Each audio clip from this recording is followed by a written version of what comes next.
Bonjour, assalamu alaikum, bienvenue au studio, bienvenue à vous Monsieur Omar. Bonjour, merci encore de m'inviter, Fatri Sab. C'est toujours un honneur de vous avoir avec nous sur le plateau, au studio. Comment vous vous sentez ici? Très bien, très bien, et vous me mettez à l'aise. On est là pour ça, on est là pour ça. En plus, on ne vous offre rien, on est en plein jeune, hein, donc tout va bien, c'est encore mieux. Alors aujourd'hui, on va aborder le sujet des séries télé. Un sujet, je pense, qui va intéresser énormément les jeunes. Vous connaissez Netflix, hein. Au jour d'aujourd'hui, on est submergé par les séries. C'est fou, hein. C'est toutes les semaines des nouvelles séries, tous les mois des nouvelles séries. On vit vraiment. C'est devenu quasiment un fil d'actualité, les séries. Hein, où est-ce qu'on est l'avancement de telle et telle série. Là, dernièrement, il y a une série mondialement connue, Game of Thrones, qui vient de se terminer. Hein, une série qui a demandé je ne sais plus combien de millions d'euros pour sa création. On voit que les séries télé influencent énormément les téléspectateurs. Hein. Je ne sais pas, je pense que vous l'avez vu un peu avec Game of Thrones sûrement. Hein. C'est une série qui a vraiment marqué. Et c'est plus que d'influencer les téléspectateurs, elle joue carrément sur les habitudes des gens et sur leur imaginaire. Que dit l'islam par rapport à ça? Bien, en fait, la série télévisée fait partie de tout ce qui va concourir à divertir l'individu, à s'évader. D'ailleurs, les séries ont été étudiées pour créer des émotions, pour faire en sorte que les personnes s'identifient aux personnages télé. Il va reprendre des choses qui sont dans la nature pour intéresser. Ça marche.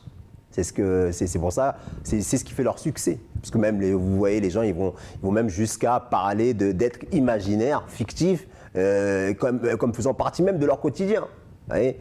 Donc, dans l'absolu, si aujourd'hui, ça n'interfère pas sur le sens des priorités et que ça ne va pas finir par créer un monde virtuel dans lequel une personne va essayer de vivre sa vie par procuration, ce n'est pas un mal. Mais malheureusement, dans la réalité… N'importe quel type de série ou on reste toujours dans le cadre avec des séries? Bien sûr, vous commencez à me connaître. Oui, vous savez que ça reste toujours dans le cadre, il ne faut pas que ce soit vulgaire, il ne faut pas que ça enjoigne la violence, il faut que ça reste intéressant, que ça puisse nous apprendre des choses. Mais encore une fois, il faut le faire avec modération et surtout pas aller dans l'extrême de vivre par procuration parce que c'est ce qui se passe des fois. D'accord. Donc, on a bien vu, hein, les séries, comme je vous ai dit, elles sont omniprésentes, hein, et on a des techniques. Hein, certaines séries, on commence à regarder 2-3 épisodes et puis on est pris par le suspense, on est pris par le scénario. Hein. Cette espèce de technique de fidélisation, est-ce mauvais? Tant que ça reste de la fidélisation, que la personne le comprend comme tel et qu'elle a un bon programme télé, qu'elle veut se voir aller une petite heure dans la journée pour un peu changer des idées, et tant qu'encore une fois il n'y a rien de vulgaire, pourquoi pas? Mais si finalement la personne de fidélisation elle finit par devenir addict, à devenir accro, ça devient comme une drogue, et qu'elle va finir par enchaîner 12 épisodes dans une journée, rester sur son fauteuil à zapper, alors qu'elle pourrait faire plein d'autres choses beaucoup plus productives, là ça devient problématique. Est-ce que pour vous, à partir du moment où on s'abonne, il y a ce système d'abonnement, par exemple Netflix, hein, que j'ai cité tout à l'heure, il y a OCS, il y a Prime Video, est-ce que pour vous, à partir du moment où on fait cette démarche d'abonnement, on peut se considérer comme addict? Non, à partir du moment où on est addict lorsqu'on oublie le sens des priorités.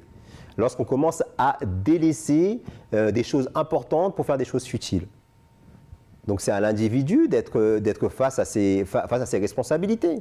Des personnes d'ailleurs, même pas religieuses, s'en rendent compte parfois. Des fois qu'elles passent à côté de l'essentiel lorsqu'elles se focalisent sur des choses futiles. Et donc l'homme doit faire preuve de discernement, et le croyant en particulier doit faire preuve de sagesse.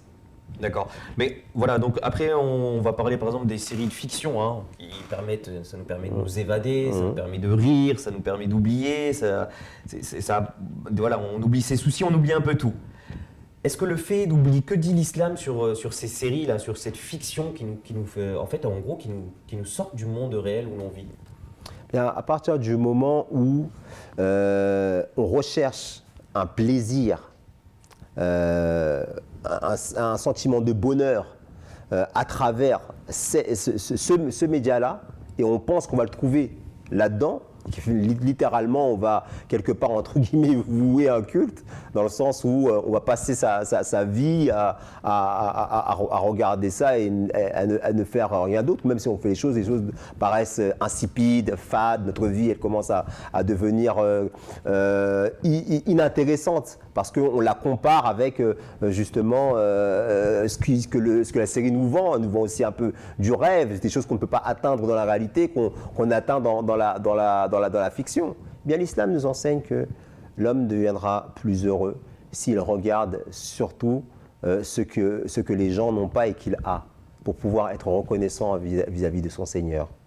Et ensuite, le véritable bonheur, l'islam nous enseigne qu'il est dans le souvenir d'Allah. Et c'est pour ça qu'un verset coranique nous dit « Allah bidhikrillahi tatma'innal qulub ».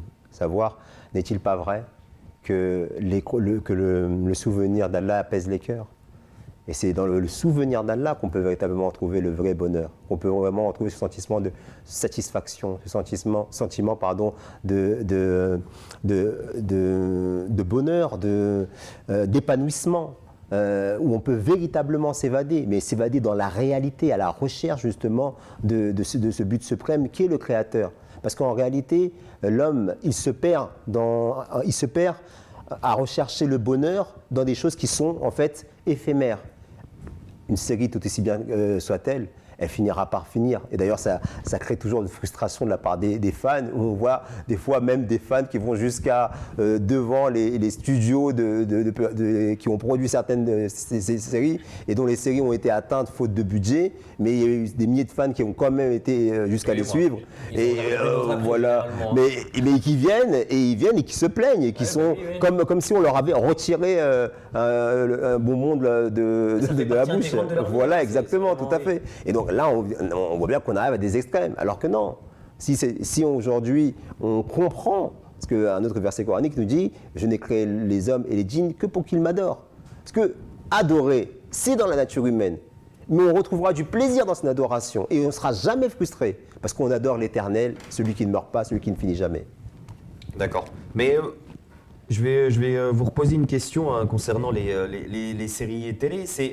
Il y a quelque chose qui est quand même dur pour les jeunes d'aujourd'hui, parce que voilà, on a bien compris que vous nous enjoignez à ne pas tomber addict non plus dans la série télé. Mais les jeunes d'aujourd'hui, voilà, c'est un moyen pour eux c'est un sujet très important dans les cours de récréation, je pense, ou sur les réseaux sociaux. Voilà, on va parler de la dernière série de Game of Thrones. Quels conseils pouvons-nous donner à nos enfants pour qu'ils ne soient pas addicts aux séries télé? Encore une fois, ça revient à ce qu'on disait dans les précédentes émissions. Il faut contrôler. Il faut aussi beaucoup discuter avec les enfants. Il faut retirer aussi la morale de ce qu'on laisse nos enfants regarder. Il faut échanger pour savoir qu'est-ce qu'ils ont compris, comment ils le comprennent. Comment ils peuvent appliquer les bonnes choses qu'il y a dans cette série dans leur vie quotidienne. Et aussi, le croyant, il est celui qui, face à toute vérité, est comme un propriétaire qui a retrouvé un objet qu'il avait perdu. Et donc, dans les séries, on parle de la nature humaine. Ça révèle des défauts, ça révèle des qualités. Et le croyant, en regardant ces séries avec cet œil-là, ça peut lui apporter un énorme bienfait. Et on doit enseigner à nos enfants de tirer une leçon de tout ce qu'il fait. Parce que c'est la sagesse islamique qui nous enseigne de rechercher la vérité partout où elle se trouve. Et donc ça, c'est orienter. C'est orienter le visionnage de la série télévisée avec un œil d'un croyant et non pas l'œil d'un drogué. C'est comme ça qu'on doit essayer de faire comprendre à nos enfants que oui, il est permis, tu peux regarder ces séries-là, tu peux en discuter avec tes amis, mais même à tes amis, explique-leur ce que toi tu en as compris.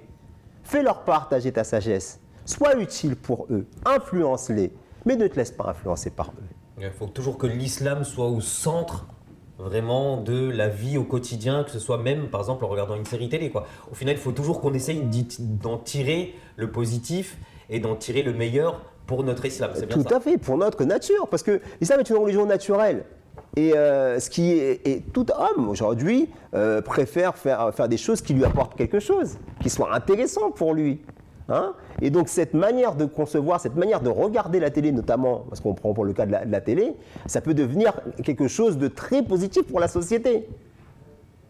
voyez ce que je veux dire? Bien sûr, oui. Parce qu'il faut utiliser ce qui est autour de nous. Parce que pour enjoindre les gens à faire le bien. Parce que c'est un enseignement islamique. Quand on parle de mettre l'islam au centre, ça peut être très mal compris. Mettre l'islam au centre, c'est mettre le bien au centre. Parce que l'islam enjoint le bien et interdit le mal. Et dans cet esprit, en regardant ces séries télévisées, eh bien, on peut enjoindre le bien et interdire le mal à nos enfants, et nos enfants, à leur tour, peuvent enjoindre le bien et interdire le mal à leurs amis, en les dirigeant vers les beautés, les vérités qu'il a su déceler dans la même série qu'il regarde. D'accord. Bah, écoutez, merci beaucoup. À très bientôt, Inch'Allah. Assalamu alaikum. Jazakum, assalamu alaikum, salam wa rahmatullahi wa barakatuh.